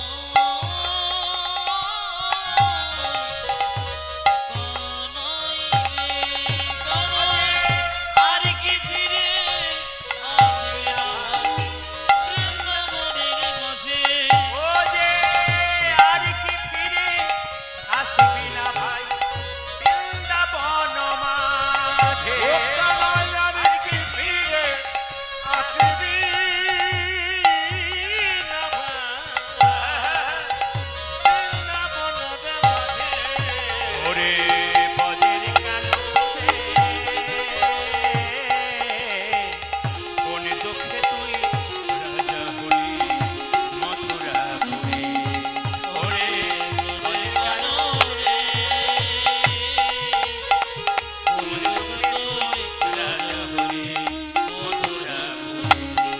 ও যে নন্দ পিতা ঝেলেছে চিতা, প্রাণীতে যে বাড়ি করে আমার পিতা। জিরেছে জিত প্রাণীতে জীবনে করে। ও কানাই নন্দ পিতা জেলেছে পিতা প্রাণেতে জীবারি তোরে। ও যে নন্দ রানী লইয়ে নবনী ফিরেছে দ্বারে দ্বারে। কানাই তোর নন্দরানে লয়ে রমণী ফিরিছে দারে দারে। ওরে বজের কানু রে, কোন দুঃখে তুই রাজা হলি মথুরাপুরী। ওরে ব্রজের কানো রে, কোন দুঃখে তুই রজগুলি মথুরাপুরে। আজ কোন দুঃখে তুই রাজা হলি মথুরাপুরে। সবাই তালি দিচ্ছেন, 2-4 জন মা কিন্তু মানে এতে চলছে আর কি, মানে আপনি পাশের জন দিচ্ছে, মানে পাশের জন দিচ্ছে, আর একজন দিব্যি আপনি এরকম করে ঠেস দিয়ে দাঁড়িয়েছে। তার মানে কি, একজন কাজ করে নিচ্ছে, একজন ফাঁকি দিচ্ছে। স্কুলে যেমন মাস্টারমশাইরা দেখে, একজন দিব্যি পড়াশোনা করছে, লিখছে, একটা ছেলে পাশে দিব্যি ফাঁকি দিচ্ছে। তা ফাঁকি দিলে ফাঁকির মতো পাবেন, আর কাজ ভালো করলে কাজ ভালো পাবেন। সবাই মিলে নামা নামা তুলসী কৃষ্ণ প্রেয়সী, রাধা কৃষ্ণের সেবা পাবো এই অভিলাষী। ওটা যে নাম নাম তুলসী কৃষ্ণ প্রিয়সী, রাধা কৃষ্ণের সেবা পাবো এই অভিলাষে। যে তোমার নামে লয়ে মনোবাঞ্ছা পূর্ণ যে হয়, তোমার নামে লয়ে মনোবাঞ্ছা পূর্ণ হয়, যে তোমার নামে লয়ে মনোবাঞ্ছা পূর্ণ হয়, কি তোমার নামে লয় মন বাঞ্ছা পূর্ণ হয়। কৃপা করে করো মোরে বৃন্দাবনবাসী। যে তোমার নামে লয়ে মনোবাঞ্ছা পূর্ণ হয়, কৃপা করে করো মোরে বৃন্দাবনবাসী। ও যে নামা নামা তুলসী কৃষ্ণ প্রেয়সী, রাধা কৃষ্ণের সেবা পাবো এই অভিলাষ। উলুধ্বনি মাইরা উলুধ্বনি। নম তুলসী কৃষ্ণ প্রেয়সী, রাধা কৃষ্ণের সেবা পাবো এই অভিলাষী। ও যে নামা নামা তুলসী কৃষ্ণ প্রেয়সী, রাধা কৃষ্ণের সেবা পাবো এই অভিলাষ। তাই করে নাম নাম তুলসী কৃষ্ণ প্রিয়সী, রাধা কৃষ্ণের সেবা পাবো এই অভিলাষে। তাহলে কৃষ্ণ গেছিল কাকে মারতে? কংসকে মারতে। কংসকে মেরে কৃষ্ণ গেল কোথায়? গুরুদেবের বাড়িতে, সন্দীপন মুনির আশ্রম উজ্জয়িনীতে। কিভাবে যাচ্ছে দেখুন। উজ্জয়িনীতে তো কৃষ্ণ বলরাম পড়াশোনা করছে, আর এদিকে সুদামা খুব কাঁদছে যেন আমি কৃষ্ণের সঙ্গে মিলিত হতে পারি। ওই জন্য কৃষ্ণের কাছে গুরুগৃহে গেল কে? সুদামা। যাচ্ছে কি বলে? জয় গুরু। সবাই নিজে নিজে গুরুকে স্মরণ করবেন। জয় গুরু, জয় গুরু, গুরুদেবের জয়। জয় গুরু, গুরুদেবী জয়। যে জয় গুরু, জয় গুরু, গুরুদেবের জয়। আজে জয় গুরু, জয় গুরু, গুরুদেবের ও জয়। যে গুরু পিতা, গুরু মাতা, গুরু দয়াময়। আজ গুরু পিতা গুরু মাতা গুরু দয়াময়। ও যে গুরু পিতা, গুরু মাতা, গুরু দয়াময়। ওটা যে গুরু পিতা গুরু মাতা গুরু ও দয়াময়। যে গুরু পিতা, গুরু মাতা, গুরু দয়াময়। গুরু পিতা গুরু মাতা গুরু ও দয়াময়। যে গুরু পিতা, গুরু মাতা, গুরু দয়াময়। ওটা যে গুরু পিতা গুরু মাতা গুরু ও দয়াময়। যে আধার থেকে আলোর গুরু, তুমি সর্বময়। আধার থেকে আলো গুরু, গুরু সর্বময়। আধার থেকে আলোর গুরু, তুমি সর্বময়। আজে আধার থেকে আলো গুরু তুমি সর্বময়। গুরু জয়, গুরু জয়, গুরু জয়, গুরু জয়, গুরু জয়। গুরু জয়, গুরু জয়, গুরু গুরু জয়। জয়, গুরু জয়, গুরু জয়। সন্দীপান মুনি কি জয়, আপন আপন গুরুদেব কি জয়। আপন আপন গুরুদেব কি। জয়। যারা গুরুমন্ত্র নিয়েছেন তাদেরকে বলবো একটু পরে। সবাই লক্ষ্য করুন, দুজনে মিলে মিলিত হয়ে, একদিকে কৃষ্ণ বলরাম, একদিকে সুদামা। পদকর্তা বলছে দেখো দেখো, শিক্ষার ওই উদ্দেশ্যে তথাই একত্রিত হইল। শিক্ষার উদ্দেশ্যে তথা একত্রিত হইল। শিক্ষার ওই উদ্দেশ্যে তথাই একত্রিত হইল। আজ শিক্ষার উদ্দেশ্যে তথা একত্রিত ওই হইল। যে বহুদিনই পরে সুদামা আনন্দ পাইল। আজ বহুদিনই পরিষদময় আনন্দ পাইল। ওই যে বহুদিনই পরে সুদামা আনন্দ পাইল। আজ বহুদিন পর সুদামায় আনন্দ পাইল। আনন্দ ধরে না, আনন্দয়া ধরি না। আনন্দ ধরে না। আনন্দ ধরে না। বহুদিনই পরে সুদামা আনন্দ ধরে না। বহুদিনই পরিষদমা আনন্দয়া ধরি না। বহুদিনই পরে সুদামা হরি হরি হরি বলে। বহুদিনই পরিষদমা হরি হরি হরি বলে। বহুদিনই পরিষদমা হরি হরি হরি বলে। বহুদিনই পরিষদমা হরি হরি হরি বলে। বহুদিনই পরিষদমা আনন্দয়া ধরে না। বহুদিনই পরিষদমা আনন্দ পাই। আজ বহুদিন পর সুদামা আনন্দ পাইল। আচ্ছা, হাত তুলে বলবেন কারা কারা দীক্ষা নিয়েছেন, গুরুমন্ত্র কারা কারা নিয়েছেন, হাত তুলুন। সবাই যারা যারা নিয়েছেন তারা তুলবেন। একটু দেখি আপনারা কারা নিয়েছেন। নিয়েছেন গুরুমন্ত্র? যারা নেন নাই তাদের কাছে, এই মাইক ঠিক করো। যারা গুরুমন্ত্র নেন নাই তাদের কাছে নিবেদন রইল প্রদীপ পালের, ভালো গুরু দেখে আপনারা দীক্ষা নিয়ে নিন। হরে কৃষ্ণ। যারা গুরুমন্ত্র নেন নাই তারা ভালো গুরু দেখে আপনারা দীক্ষা নিয়ে নিন। কেন বলুন তো? যারা দীক্ষা নিয়েছেন তারা গোবিন্দকে দিয়ে খাবেন, তবে তার দীক্ষা নেওয়া সার্থক, নইলে গুরুমন্ত্র নেওয়া বেকার হয়ে গেল। যিনি গুরুমন্ত্র নিয়েছেন সকালবেলা স্নান করে গোবিন্দকে আগে দেবে তবে খাবে, তিনি দীক্ষা নেওয়া সার্থক। আর যিনি নিজেই খেলেন গোবিন্দকে দিলেন না, ওনার গুরুমন্ত্র নেওয়া কিন্তু গোটাই বেকার। তবে গুরুমন্ত্র নেবেন, রামকৃষ্ণ দেব বলেছে যার তার কাছে গুরুমন্ত্র নিও না। ব্রজে একটা কথা আছে, পানি পিও ছানকে আর গুরু করো জানকে। জল খাবে ছেনে আর গুরু করবে জেনে। আপনাদের গ্রামে একজন গুরুদেব এসছে, 50 জন গুরুমন্ত্র নিল, আপনিও তার দলে চলে গেলেন, বিচার না করে নিলেন। একটা বাজার থেকে 50 টাকা জিনিস কিনতে যাবেন, 5 বার চিন্তা ভাবনা করছেন কিনবো কি কিনবো না। সেরকম যার কাছ থেকে গুরুমন্ত্র নেবেন আপনাকে ভাবতে হবে যে আমি ঠিক গুরুমন্ত্র নেব কিনা, মানে গুরু বটে কিনা ঠিক। কেন বলুন তো? না, শাস্ত্রে বলেছে অজ্ঞান তিমিরান্ধস্য জ্ঞানাঞ্জন শলাকা। তার মানে কি, আমাদের অজ্ঞান আধার দূর করে জ্ঞানের শলাকা দিয়ে। তা গুরুর যদি নিজেরই জ্ঞান না থাকে তাহলে আপনার অজ্ঞান আধার দূর করবে কি করে? এই জন্য গুরুকে শিক্ষিত হতে হবে। কেন বলুন তো মায়েরা, আপনি একটা ডাক্তার দেখাতে যাবেন, শরীর খারাপ হয়েছে, তাহলে পাকা ডাক্তার দেখাবেন তো রোগ সারবে, আর কাঁচা ডাক্তার দেখাবে তো রোগ বাড়বে। গুরু পাকা করবেন তো জীবন সুন্দর হবে, আর গুরু কাঁচা করবেন তো জীবন নিতাই গৌর হরিবল হয়ে যাবে। এবার রামকৃষ্ণদেব বলেছে গুরু কি পরিবর্তন করা যায়? শুনে নিন, যারা গুরু মন্ত্র নিয়েছেন, রামকৃষ্ণদেব বলছে গুরু পরিবর্তন করা যায়। কখন করা যায়? যেমন আপনি ডাক্তার দেখাচ্ছেন, রোগ কিন্তু আপনার সারছে না, যখন কোনো মতেই রোগ সারছে না তখন তো আপনি রোগ ডাক্তার চেঞ্জ করেন। ঠিক সেরকম গুরুদেবের কাছে মন্ত্র নিয়ে আপনি যে শান্তি না থাকে, আপনি ঠিক গুরুদেবকে ভালো লাগছে না, গুরুদেবের চাউনি ভালো নয়, তাকানি ভালো নয়, গুরুদেবের চলা ভালো নয়, বলা ভালো নয়, আপনি গুরুকে ত্যাগ করতে পারেন। কে বলছে? রামকৃষ্ণ পরমহংসদেব বলছে। তাই আপনাদের কাছে নিবেদন রইল যে গুরু করবেন পাকা, যাকে তাকে গুরু কিন্তু করবেন না। তবে একটা কথা শুনে নিন, সব জায়গাতে পাওয়া যায়, এখানেও পাবো। আচ্ছা, গুরুদেব যখন আপনি যখন গুরুদেবের বাড়ি যান তখন খালি হাতে যান না কিছু নিয়ে যান? জোরে বলুন, জোরে বলুন। কিছু নিয়ে যান না খালি হাতে যান? কিছু নিয়ে যান না নাকি? কিছু তো নিয়ে যান না, কি বলছেন? আপনি যখন গুরুদেবের বাড়ি যান তখন খালি হাতে যান না, কিছু নিয়ে যান। আর গুরুদেব যখন আপনার বাড়ি আসে তখন কিছু নিয়ে আসে? জোরে বলুন।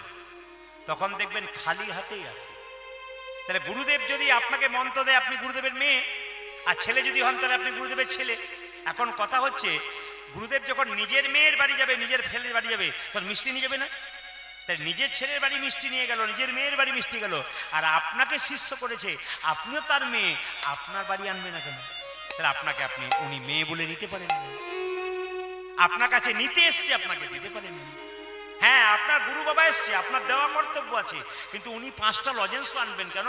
আপনার বাড়িতে 5টা বাচ্চা থাকতে পারে, তার হাতে তুলে দিতে হবে। গুরু খালি হাতে কোনোদিন আসবে না। এই জন্য বারবার বললাম মায়েরা, গুরু যাকে তাকে করবেন না, সবার কাছে নিবেদন। এই জন্য গুরু মন্ত্র যারা নিয়েছেন, যারা নেন নাই, রামকৃষ্ণদেব একটা গান আছে, সবাই মিলে একটু গাইবেন। যদি গাইতে পারেন তো ভালো, দিন তোর আনন্দ যাবে। একসঙ্গে খুব সুন্দর করে গাইবেন।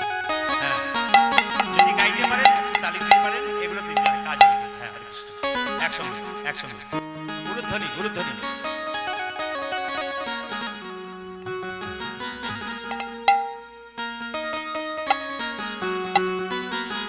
সবাই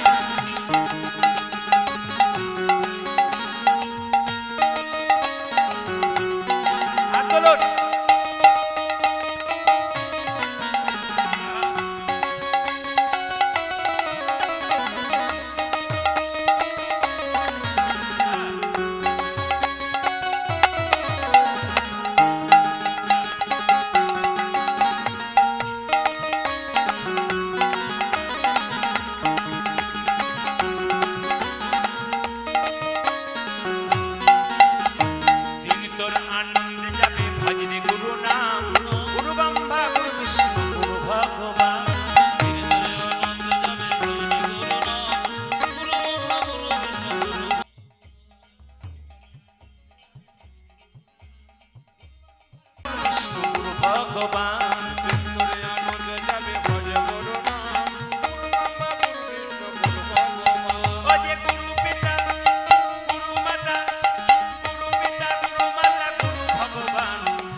বাড়িতে গিয়ে বিয়ে করলো বসুন্ধরাকে, বসুন্ধরার সঙ্গে এত অভাব যে একবেলা খেতে পায়, একবেলা খেতে পায় না। আমি একটা কোশ্চেন জিজ্ঞেস করবো আপনাদেরকে, এটা উত্তর দিতে পারলে আমি খুশি হব। আচ্ছা মায়েরা, সংসারে কেউ যদি মারা যায় তো মারা যাবার সময় যে জামাটা পরে মরে সেই জামাটা সঙ্গে দিয়ে দিন না বাড়িতে রেখে দিন, জোরে বলুন। কি করেন, বাড়িতে রেখে দিন বলে নাকি? না, যেভাবে বসে আছেন তাদের মধ্যে বাড়িতে রেখে দেন নাকি? মানে যে আপনার বাড়ির লোকটা যদি কেউ মারা যায় তো যে জামাটা পরে মরে ওই জামাটা দিয়ে দেন না ঘরে রেখে দেন, জোরে বলুন। কি দিয়ে দেয় নাকি? আপনার মায়েরা চুপ করে আছেন, রেখে দেন বলে নাকি? দিয়ে দেন তো? আচ্ছা বেশ, ঠিক আছে। এইবার বলুন, মানে আপনারা এত চুপচাপ আছেন না, আমাকে জোর করে বের করে দিতে হচ্ছে আর কি। সবাই তাকায়। আচ্ছা বলুন এবার, আপনার বাড়িতে যে লোকটা কাঁথাতে শুয়ে আছে, যে কাঁথাতে শুয়ে মরল, সেই কাঁথাটা ফেলে দেন না ওর সঙ্গে দিয়ে দিন, জোরে বলুন। না রেখে দেন, কাঁথাটা ফেলে দেন। আর যে সোনার মালাটা গলায় নিয়ে মরে ওটা কি করেন? ওটাও বোধহয় ফেলে দেন নাকি? ওটাও বোধহয় ফেলে দেন। ওটা নিয়ে নেন। এ সংসারে কেউ কারো নয় বাবা, শুধুমাত্র যতক্ষণ গলাতে মালটি আছে ততক্ষণ দেখবেন তাকাতাকি করে কতক্ষণ তুলতে পারি। এই বল, হ্যাঁ, যেমন রাধা রানী কি, শ্যাম সুন্দর কি, মদন মোহন কি। মায়েদের একটা কথা বলে যাব, স্বামী স্ত্রীর সম্পর্ক কেমন শুনে রাখুন। হাত এবং চোখের মতো। চোখ যদি কাঁদে, হাত এবং চোখের মতো। চোখ যদি কাঁদে হাত তার জল মুছিয়ে দেবে, আর হাত যদি ব্যথা পায় তবে চোখ কাঁদবে। এরকম সম্পর্ক থাকলে কিন্তু আপনার ভগবান আপনার বাড়িতে আসবে, কোথাও যেতে হবে। একজন স্ত্রী একজন স্বামীর মানসিক রোগের ডাক্তার। স্বামী যদি উল্টো পথে চলে যায়, স্ত্রী যদি সতী নারী হয়, স্বামীকে কি করে মায়েরা? যত্নের দ্বারা, ভালোবাসার দ্বারা এমন সেবা করে যে নিজের পথে আনতে বাধ্য হয়। এমন নারী পৃথিবীতে আছে। সতী নারী কাকে বলে? যে সকালবেলায় ঘুম থেকে উঠে স্বামীর পা ছুঁয়ে প্রণাম করে, সে হলো সতী নারী। আপনার এতজন মা এখানে কীর্তন শুনতে এসছেন, কে কে সকালবেলায় স্বামীকে প্রণাম করে? হাত তুলে দেখান, দেখি দেখান। কেউ করেন। একজন তুলেছে কিন্তু ডান দিকে, আর বাঁ দিকে এক একজন তুলেছিল, হাফ হাত তুলেছিল, ফুল হাত তুলে নেই। আচ্ছা, কারা কারা স্বামীকে প্রণাম করেন? হাত তুলে দেখান, দেখি দেখি দেখি দেখি দেখি। ও, এক দুজন তুলেছে, আমি তো আলোতে বুঝতে পারছি না, এক দুজন তুলেছে। আচ্ছা দাদা ভাইরা কিছু মনে করবেন না, মায়েদেরকে বলে রাখি, যারা প্রণাম করেন না আজকে কীর্তন শুনে কাল সকাল থেকে স্বামীকে প্রণাম করবেন। আর দাদারা সব পাগুলো একটু ধুয়ে মুছে শোবেন, কাল সকালে আপনাদের প্রণাম মনে রাখবেন। হ্যাঁ হ্যাঁ, আপনার স্বামীর সঙ্গে আপনার কি সম্পর্ক একটা একটা করে বলবো, আপনারা হ্যাঁ বা না উত্তর দেবেন। আপনার স্বামী আপনার গুরু হয়? জোরে বলুন, জোরে বলুন। ওরা বলছে হ্যাঁ হয়, কি যে হয় বাড়ি না গেলে বুঝবেন না। আপনার স্বামী আপনার দেবতা হয়? বাহ, হ্যাঁ বলছে গো। আপনার স্বামী আপনার বাবা হয়? বাবা হয়? এবার হয় নাকি? অনেকে ভয় পাচ্ছে। আপনার স্বামী আপনার ভাই হয়? আপনার স্বামী আপনার ছেলে হয়? কি করে হয়? শাস্ত্র বলে দিয়েছে। কে বলেছে? না, নিমাই যেদিন সন্ন্যাস নেবে, বিষ্ণুপ্রিয়াকে নিমাই বলেছিল তুমি বাপের বাড়ি চলে যাও। বিষ্ণুপ্রিয়া বলেছিল স্বামী এটা কি বাপের বাড়ি নয়, এটা তো আমার এটা তো বাপের বাড়ি, বলে এটা শ্বশুর বাড়ি, তুমি আমাকে বিয়ে করেছো। বলছে না, তুমি আমার বাবা, তুমি আমার ছেলে, তুমি আমার ভাই, তুমি আমার ইহকাল, তুমি আমার পরকাল। নিমাই বলেছে আমি তোমার বাবা কি করে হলাম, ছেলে কি করে হলাম? বিষ্ণুপ্রিয়া বলেছে শোনো, তুমি যেমন পণ্ডিত মানুষ, আমার বাবা সনাতন মিশ্র পণ্ডিত মানুষ, তিনি আমাকে শিখিয়ে দিয়েছে অন্নদানে পিতা সম রতিদানে পতি। অন্নদানে পিতা সম রতিদানে পতি। অন্নদানে পিতা সম রতিদানে পতি। অন্নদানে পিতা সম রতিদানে পতি। স্বামী স্ত্রী কিছু মনে করবেন না, মেয়েদের যখন বিয়ে হয় না অন্ন জোগাড় করে কে? তার বাবা। আর যখন বিয়ে হয় তখন কি অন্ন জোগাড় করে? স্বামী। তাহলে অন্নদানে পিতা সম রতিদানে পতি। অন্নদানে পিতা সম রতিদানে পতি। অন্নদানে পিতা সম রতিদানে পতি। আজ অন্নদানে পিতা সম রতিদানে পতি। ছেলে কখন হয়? ছেলে পিণ্ডদানে পুত্র সম অগতির গতি। আজ পিণ্ডদানে পুত্র সময় অগতির গতি। পিণ্ডদানে পুত্র সময় অগতির গতি। আজ পিণ্ডদানে পুত্র সময় অগতির গতি। স্বামী স্ত্রী বেঁচে আছে, তাদের কোনো ছেলে মেয়ে নাই। আগে যদি স্ত্রী মারা যায় তবে স্ত্রীর পিণ্ড দিতে পারে তার স্বামী। স্বামী স্ত্রী বেঁচে আছে, কোনো ছেলে মেয়ে নাই, আগে যদি স্ত্রী মারা গেল তার পিণ্ড কে দেবে? স্বামী পিণ্ড দেবে। আর স্বামী যখন পিণ্ড দেবে স্বামী ছেলের ভূমিকা গ্রহণ করবে। পিণ্ডদানে পুত্র পিণ্ডদানে পুত্র সময় অগতির গতি। পিণ্ডদানে পুত্র সময় অগতির গতি। আজ পিণ্ডদানে পুত্র সময় অগতির গতি। আর উপদেশে গুরুতুল্য সেবা দেবতা। রোগী দিও সদা সম বিপদে উদানে নির্ভতা। রবীন্দ্র পুত্র সম বিপদে দেবতা। রোগী দিও সদা সম বিপদে নির্ভতা। তোমাদের পতি পুত্র পতি পিতা। প্রতিপুত্র প্রতিপিতা। পতি পুত্র পতি পিতা। উদানে প্রতি পুত্র প্রতি পিতা। পতি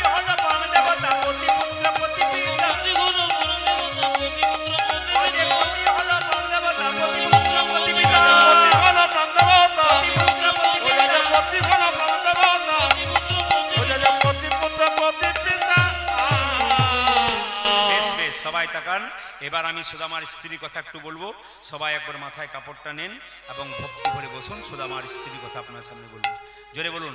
সুদামার স্ত্রীর নাম কি ছিল? নাম কি ছিল সমস্ত? বসুন্ধরা দেবী। প্রতিদিন শুনছো কি নাম বললাম মায়েরা? বসুন্ধরা দেবী তার স্ত্রীর নাম। সবাই তাকাবেন। এত অভাব, একটা কাপড় পরে আছে ওইটাই ধুয়ে নেয়, আবার ওইটাই গায়ে শুকিয়ে নেয়। তাহলে বুঝতে পারছেন কত অভাব? আপনাদের বাড়িতে স্বামী 7টা কাপড় দিয়েছে, বাক্সে 4টা, বাইরে 3টে রেখেছেন, কিন্তু সুদামার স্ত্রী এত ভাবী যে একটা কাপড়ই আছে, স্নান করে ওই কাপড়টাই পরে আর গায়েই কাপড়টা শুকিয়ে দেয়। 2টি মাত্র ছেলে না খেয়ে শুয়ে আছে। সুদামার স্ত্রীকে দেখে দিয়ে বলছে, স্বামী, কৃষ্ণ নাকি দ্বারকার রাজা, সে নাকি তোমার বন্ধু, একবার তার কাছে যাও, তোমার অভাবের কথা বলো, যদি সে কিছু দিতে পারে তো দেবে, একবার যাও। স্বামী বলল, শোনো, আমি আমার বন্ধুর কাছে আমি যাব না, আর আমি কিছু চাইব না। স্ত্রী মনে মনে ভাবলো, স্বামী, এত অভাব, এ তো ভগবানের লীলা, তুমি যাচ্ছ না, আমার ছেলেগুলো না খেয়ে পড়ে যাবে। হে গোবিন্দ, আবার কি খেলা খেলিবে শিহরি, কি খেলা পরল মনে, আর কি খেলা খেলিবে সে হরে, কি খেলা করল মনে। যে আবার কি খেলা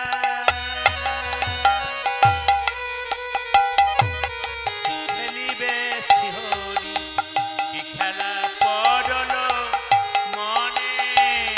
আজ আবার কি খেলা খেলবে জীবনে, কি খেলা পড়ল মনে। ওজে ওগো লীলাময়, ওগো শ্রীহরি লীলা, বুঝিব কেমনে।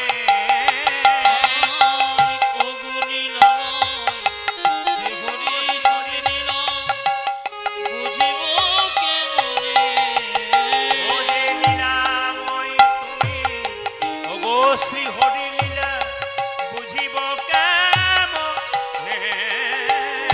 আজ তোমায় তুমি অগতি করিলা, বুঝিব কেমনে। ওজে আবার কি খেলা খেলিবে শিহরি, কি খেলা পরল মনে।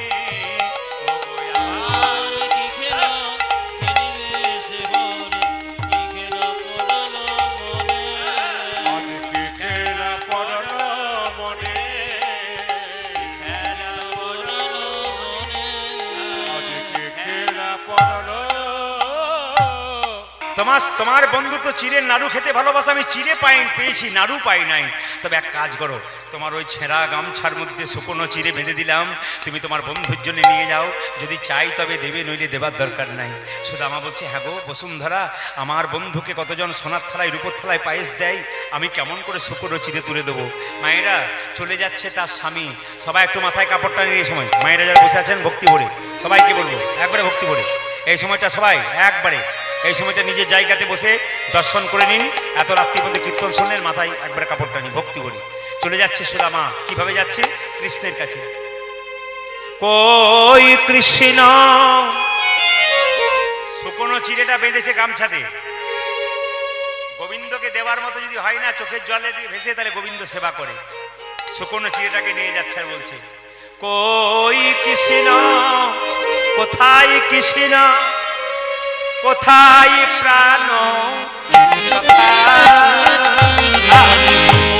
ওই কৃষ্ণ, কোথায় কৃষ্ণ, কোথায় প্রাণ, কই কৃষ্ণ, কোথায় কৃষ্ণ, কোথায় প্রাণ সখা, ওই কৃষ্ণ, হরে কৃষ্ণ, কোথায় প্রাণ সখা। অনেক দিন দেখি নাই করে একবার লেখা। ওরে তো নয়নে গিরি দেখি না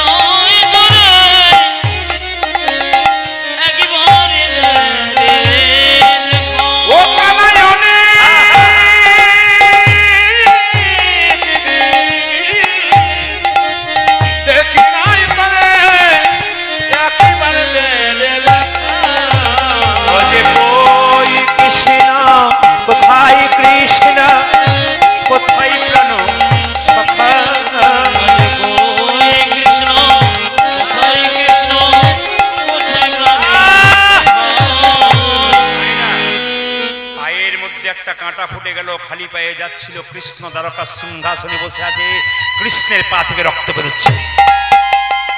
কৃষ্ণের স্ত্রী রুক্মিণী সত্যমা বলছে, স্বামী তোমার পায়ে রক্ত কেন, তুমি তো সিংহাসনে বসে আছো? কৃষ্ণ ভগবান বলছে, ভক্ত যখন আমাকে ডাকে, ভক্তের যত না কষ্ট হয়, ভগবানের তার চাইতে দ্বিগুণ কষ্ট হয়।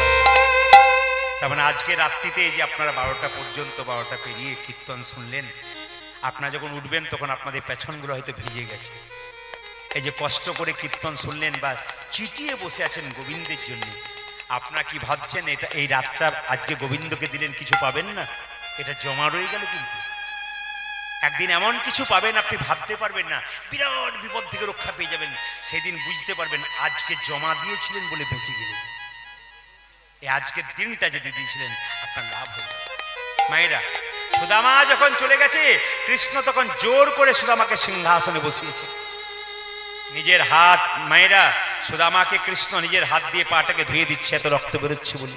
সবাই তাকে নিজের হাতটাকে, নিজের পাটাকে, সুদামার পাটাকে কৃষ্ণ ধুয়ে দিচ্ছে। রুক্মিণী সত্যভামা মনে ভাবছে, এ কেমন বন্ধু এলো বাবা, সমস্ত বন্ধু কৃষ্ণের পা ধুয়ে দেয়, আবার কৃষ্ণ দেখছি এই বন্ধুর পা ধুয়ে দিচ্ছে, এ আবার কেমন বন্ধু?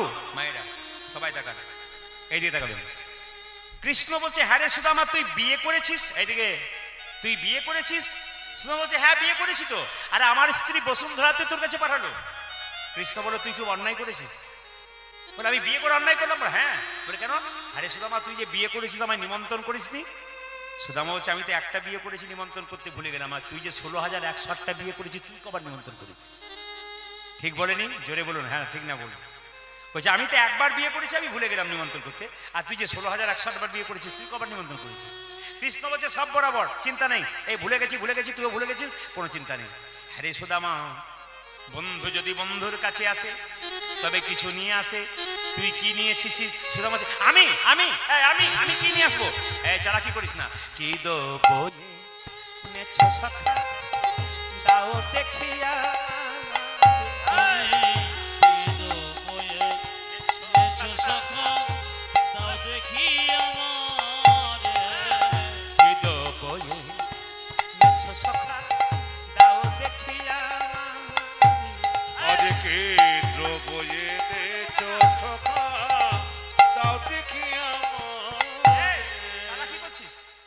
আনিসনি দে বলছি।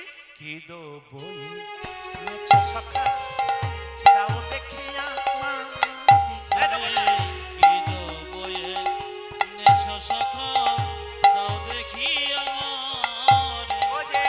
সংকোচমা নিয়া কেন গুপিত করি,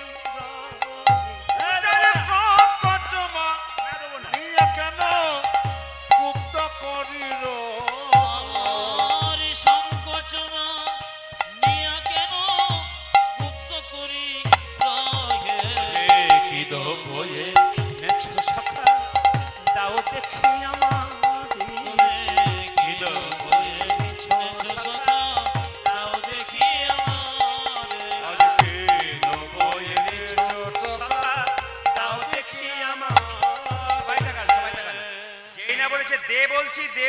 দে বলছি কৃষ্ণ জোর করে সুদামার চিরের গামছাটা কেড়ে নিয়েছে। সুদামা, তুই আমার জন্য শুকনো চিড়ে এনেছিস? তুই কত ভালোবাসিস আমাকে। লোকে আমাকে মিষ্টি খাইয়ে খাইয়ে আমার জিভটাকে নিরস করে দিচ্ছে, তুই শুকনো। ও মা, আবার চিড়েগুলো গলায় লেগে যাবে বলে তুই ভিজিয়ে এনেছিস? সুদামা বলে, কানাই রে, আমি চিড়েগুলো আনবার সময় চিড়েগুলো শুকনো ছিল। আনবার সময় মনে মনে ভাবছিলাম, কানাই রে, লোকে তোকে সোনার থালাইয়ের উপরে থালাই কত পায়েস দেয়, আমি শুকনো চিড়ে তোকে কেমন করে তুলে দেব। এই কথা ভাবিতে ভাবিতে আমার চোখের জলে চিড়ে ভিজে গেছে গাই গৌর।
সুদামা শুকনো চিড়েগুলোকে নিয়ে কেঁদে কেঁদে কৃষ্ণ বলছে, দ্বারকার সিংহাসনে বসে প্রতিজ্ঞা করলাম, তোর এই চোখের জলে ভাসা চিড়ে খেয়ে আমি প্রতিজ্ঞা করলাম, এই কলিযুগে কোনো ভক্ত যদি দরজায় দরজায় ভিক্ষা করে চিড়ের নাড়ু আমায় দেয়, তবে সুদামার মতো তার কৃষ্ণ কৃপা হয়। শুনে এবার শেষ জায়গায় আমি শিখেছি, আপনারা সবাই শুনে নেবেন। কৃষ্ণ সুদামার কাছে, সুদামা কৃষ্ণের কাছে 10 দিন ছিল, কিচ্ছু চাইনি। যাবার সময় যখন সুদামা চলে যাচ্ছে, কৃষ্ণ একটা আশীর্বাদ করলো। আশীর্বাদটা আপনারা সবাই পেলেন। যারা এতক্ষণ কীর্তন শুনলেন, 12টা 15 বাজছে, আপনারা এত রাত্রি পর্যন্ত কীর্তন শুনলেন, আপনারা কিন্তু সবাই আশীর্বাদ পেলেন। কৃষ্ণ কি বললো সুদামাকে?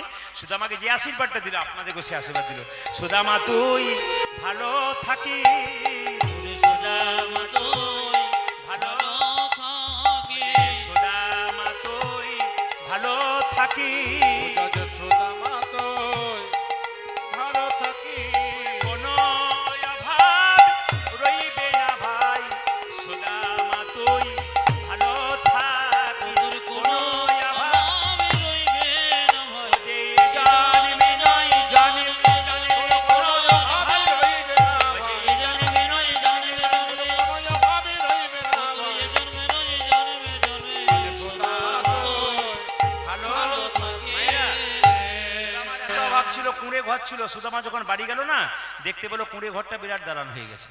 সুদামা ভাবছে তাহলে এটা বোধহয় কেউ করে দিয়েছে, কোনো রাজা নিয়ে নিয়েছে, আমার স্ত্রী তার কি দাসী হয়ে গেছে? দেখছে না না, এ বাবা, যাক ভালো করেছো, শেষ পর্যন্ত যা করেছো ভালোই করলে। আর তোমাকে একটা কথা বলে যায়, মাইক নিয়ে যাবে, সাবধানে নিয়ে যাবে, মাইক নিয়ে যাবে, সাবধানে নিয়ে যাবে, যেন মান সম্মান বজায় থাকে, ঠিক আছে? যাক শেষ করেছো, ঠিক আছে। রাধা রানী কি, শ্যাম সুন্দর কি, মদন মোহন কি, সুদামা বা বিরাট বড় বাড়ি ফিরে পেল মায়েরা, তার স্ত্রী রাজরানী হয়ে গেল। আর এই সুদামা আমাদের কলিযুগে সুন্দরানন্দ ঠাকুরকে জন্ম নিলেন। সুন্দরানন্দ ঠাকুর বন্দি বড়ই আসে গো, সুন্দরানন্দ ঠাকুর বন্দি বড় আসে গো, সুন্দরানন্দ ঠাকুর বন্দি বড়ই আসে গো,